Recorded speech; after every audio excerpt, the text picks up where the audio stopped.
tous, j'espère que vous allez bien aujourd'hui, que c'est la forme.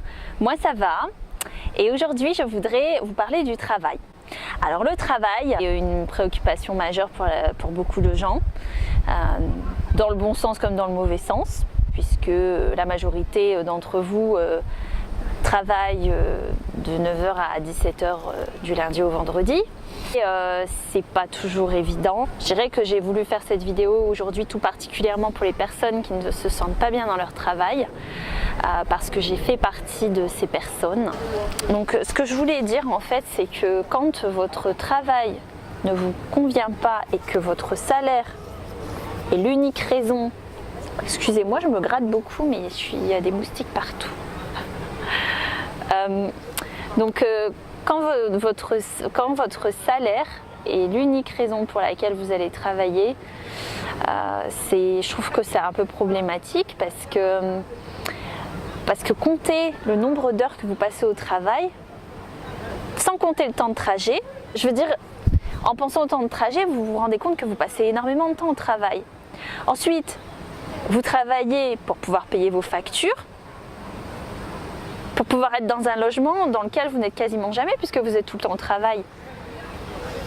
Donc en fait, je dirais que oui, il faut travailler, c'est bien de travailler et qu'il y a des gens aussi qui aiment leur travail, mais comme je vous ai dit, j'ai créé cette vidéo plus principalement pour les gens qui n'aiment pas leur travail, pour vous dire en fait qu'il y a des solutions et qu'il ne s'agit pas de quitter son travail comme ça du jour au lendemain, mais que c'est important à un moment donné de prendre des décisions pour vous. Parce que pour moi, faire ce que vous n'aimez pas sur du court terme, c'est ok dans le sens où c'est peut-être alimentaire pour vous permettre de faire d'autres choses à côté. Mais quand ça s'étale sur des années, que vous faites ce que vous n'aimez pas sur 3, 5, 10 ans, c'est dur quand même parce que c'est quand même pesant à la longue de traîner les pieds pour aller travailler, d'être aux anges quand c'est vendredi soir, d'être de mauvaise humeur quand c'est lundi matin. Enfin, je sais pas, quand vous regardez dans votre entourage, combien de personnes est-ce que vous connaissez de votre entourage satisfait de ses conditions de travail, satisfait de son salaire, de ses collègues, de son patron? Il n'y en a pas beaucoup. Parce que vous travaillez selon les règles de quelqu'un d'autre. Ça peut vous correspondre, mais si ça ne vous correspond pas, il y a des décisions à prendre. Parce que comprenez que vous passez le plus clair de votre temps à travailler. Donc si vous n'aimez pas ce que vous faites, je crois que ça a un impact sur le reste. Parce qu'il y a des gens qui n'arrivent pas à déconnecter en fait. Et on est dimanche soir, ils pensent déjà au lundi matin et à la semaine qui redémarre. Parce qu'ils ne sont pas satisfaits ou épanouis dans leur boulot. Donc je vous dirais quelque part de réfléchir vraiment à ce que vous avez envie de faire et de vous donner les moyens. Et en fait, quand vous voulez changer de carrière ou que vous voulez vraiment faire quelque chose qui vous intéresse, il y a plusieurs questions à vous poser. Déjà, qu'est-ce qui vous intéresse? Qu'est-ce que vous avez envie de faire? Si on vous disait, là, vous avez le choix de travailler dans n'importe quel domaine et d'avoir un salaire très convenable et d'avoir le boulot qui vous correspond totalement, qu'est-ce que vous feriez?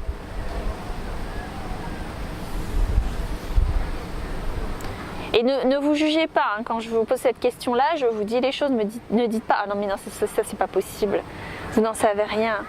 Peut-être que c'est possible, c'est simplement que vous n'avez pas encore tenté les actions pour réaliser votre projet que vous pensez que ça n'est pas possible. Mais déjà, pensez à ce que vous auriez envie de faire. Et ensuite, je vous dirais, donnez-vous les moyens petit à petit parce que vous savez, on veut tous faire un boulot qui nous épanouit dans le fond. Le truc c'est que on voudrait prendre l'escalator alors qu'en fait il faut prendre les escaliers parce qu'il y a des paliers à franchir. Vous vous renseignez, ensuite vous devez peut-être acquérir de nouvelles compétences, ensuite il faut passer des entretiens ou alors vous pouvez créer votre propre boîte, mais ça aussi ça demande beaucoup de travail. Mais ce qui se passe, c'est qu'il vaut mieux des fois investir sur soi et prendre le temps de trouver ce qui nous correspond vraiment que d'aller travailler pour quelqu'un et faire un boulot qui ne nous plaît pas. Parce que surtout quand c'est un boulot qui vous plombe le moral, Moi personnellement, je me sentais pas bien dans mes boulots, je n'étais pas du tout faite pour le monde de l'entreprise et je l'ai toujours su. Et à un moment donné, je me suis dit c'est bon, prends la décision parce que c'est plus possible. Et je n'ai jamais trouvé satisfaction dans un environnement où en fait quelqu'un devait me dire quand est-ce que je démarrais, quand est-ce que je finissais, quand est-ce que je partais en pause, quand est-ce que j'avais le droit de partir en vacances.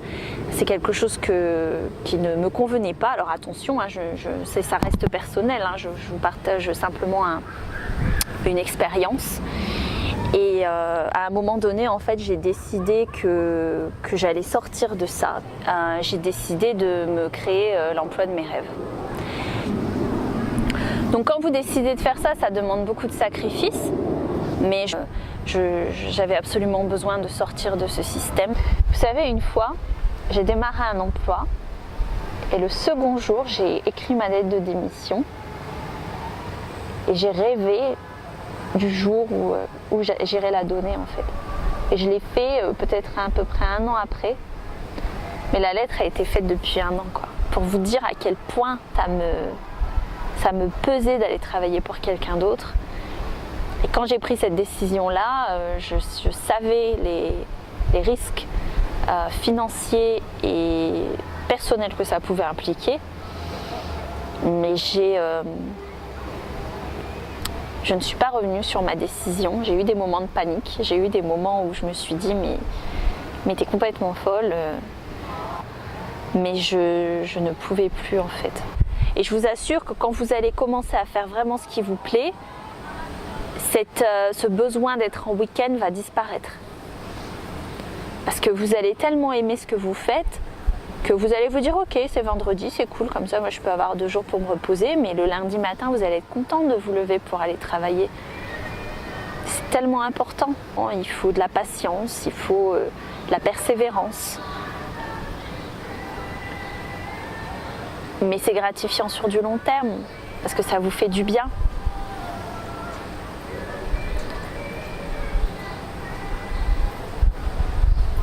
Alors il y a des gens qui vont me dire oui, mais t'es marrante, moi je peux pas quitter mon travail comme ça et juste vivre de mes passions parce que j'ai trop de choses à penser. Et je peux le concevoir. Mais comme je vous dis, ça se fait petit à petit. Il ne s'agit pas de tout claquer comme ça du jour au lendemain. Et je le dis parce qu'il y a beaucoup de gens qui vont travailler, qui ont la boule au ventre, qui sont stressés, parce qu'ils ont un patron derrière qui les oppresse en fait, qui ont une espèce d'autorité sur eux. Mais vous savez, il y a une différence entre une autorité et un leader. Quand vous avez une autorité au-dessus de vous, vous écoutez cette personne, vous écoutez votre patron, ou vous faites ce qu'il vous dit, parce que vous savez que votre salaire en dépend. Mais que si vous aviez le choix, vous sortiriez de là. Alors que quand vous aimez ce que vous faites et que vous êtes dirigé par un leader, vous le suivez parce que vous avez les mêmes convictions. Alors bien sûr que le salaire est important, mais si vous avez une période de crise, vous allez plus facilement vous entraider, vous soutenir. Alors que je vous assure que quand vous n'avez qu'une autorité, une fois sur 2, vous le voyez de toute façon, les gens qui voient leur patron comme une autorité sont toujours en train de baver derrière son dos. Parce qu'ils n'ont pas les mêmes valeurs. Les valeurs de l'entreprise ne leur correspondent pas, mais ils se disent bon bah voilà, je vais faire profil bas, je me tais, parce qu'au moins à la fin du mois j'ai mon salaire. Mais on n'est pas censé se sentir comme ça dans son travail. On est censé se sentir bien, on est censé se sentir épanoui et valorisé dans son boulot. On est censé avoir la parole. Donc réfléchissez à ça s'il vous plaît, parce que la majorité des gens ne se sentent pas bien dans leur travail. Et je trouve ça dur moi, parce qu'on y passe le plus clair de notre temps. Donc si vous n'aimez pas ce que vous faites, vous ressentez la pénibilité au travail. Et c'est oh là là, il est 5 heures, génial. Mais non, vous n'êtes pas obligé de ressentir ça au travail. Et ce sont des petites étapes à franchir pour vous permettre en fait de sortir de quelque chose qui ne vous rend pas bien. Parce qu'au final, ça impacte aussi les autres aspects de votre vie. Me dites pas que quand vous rentrez chez vous et que vous avez eu une journée infecte avec votre patron, que vous êtes tout sourire. Ça a un impact aussi dans votre vie. Et je cherche absolument pas à vous embrouiller la tête là. Je cherche vraiment à vous aider, à vous poser les bonnes questions et à vous demander en fait pourquoi vous faites ce que vous faites. Donc réfléchissez s'il vous plaît. Si vous aimez votre travail, j'en suis ravie pour vous et je vous souhaite tout le meilleur. Mais si vous n'aimez pas votre travail, commencez à réfléchir. Vous n'êtes pas vos parents, vous n'êtes pas vos grands-parents. Élargissez votre champ. C'est fini le temps où on rentrait dans une entreprise à 18 ans et on en ressortait à la retraite.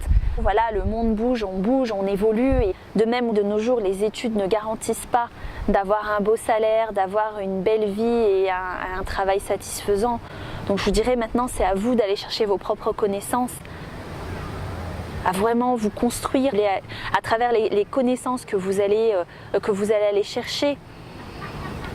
Mais je veux dire, le système où on se dit quand on est à l'école, il faut avoir des bonnes notes, et puis si tu as des bonnes notes, tu auras un bon boulot, c'est fini, c'est complètement obsolète. Maintenant, c'est à vous de créer votre propre chance. Donc ça implique des risques, c'est vrai, mais ça en vaut la peine. Ce que je vous demande de faire, c'est de prendre un crayon et un papier et d'écrire en fait tout ce que vous aimez faire, sans vous dire ah comme si je vais pouvoir vivre de ça. Non, vous écrivez vraiment tout ce qui vous plaît. D'accord, ça c'est la première chose. Ensuite, écrivez le genre de boulot rêvé pour vous, la journée type. Ensuite, écrivez vos prétentions salariales. Une fois que vous avez mis tout ça sur papier, écrivez toutes les actions possibles que vous pouvez entamer pour arriver à ce résultat. Et je ne vous parle pas d'actions qui vous font peur et qui vous oppressent. Je parle vraiment de choses réalistes. Par exemple, vous renseigner auprès d'un organisme, aller sur un site internet pour vous renseigner, regarder une vidéo sur YouTube, contacter une personne qui a atteint le résultat que vous voulez atteindre et lui demander comment elle s'y est prise. Ça commence comme ça. La raison pour laquelle je vous demande souvent d'écrire, c'est parce que quand on a trop d'informations dans le cerveau, ça s'embrouille, c'est nébuleux. Alors que quand vous mettez tout sur papier, vous avez une vision claire et précise de ce qui se passe à l'intérieur. D'accord ? De nos jours, on tape beaucoup, mais on écrit très peu. De plus, dès que vous écrivez un mot, l'ordinateur ou le téléphone le termine pour vous. Et je pense que c'est toujours important d'écrire. Enfin voilà, j'espère que vous le ferez. Si vous avez envie de me poser des questions, n'hésitez pas, je me ferai un plaisir de vous répondre. Si vous avez des envies aussi par rapport au format des vidéos, n'hésitez pas. J'ai commencé ces vidéos il y a maintenant 3 mois, donc c'est tout récent. Si vous avez des envies, des suggestions, je suis tout à fait ouverte à les entendre. Je vous remercie du fond du cœur de m'avoir écouté et j'espère que ça vous donne à réfléchir sur votre carrière ou sur les activités qui occupent la grande majorité de votre temps. Je vous embrasse. Bye.